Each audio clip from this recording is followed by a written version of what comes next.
Everyone was amazed. Just mix crackers and soap and say goodbye to this problem. Stick around, because in just 1 minute, I'm going to share a trick that's not only easy to make, but also safe for your family and pets. First, let's grab a bowl. Take a handful of crackers and crush them into tiny pieces. Let me know what city you're watching from, so I can give you a shout-out in my next video. Today's shout-out goes to Alex from New York. Thanks for tuning in.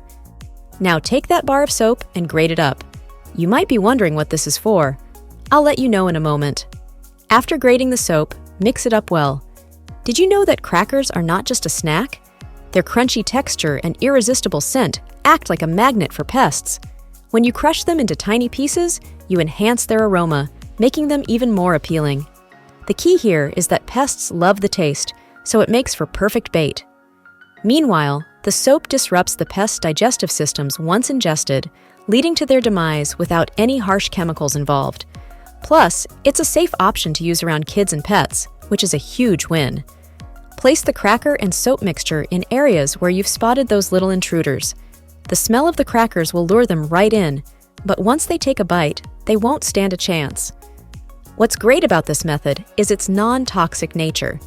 You're not just getting rid of pests, you're doing it in a way that's safe for your home and the environment.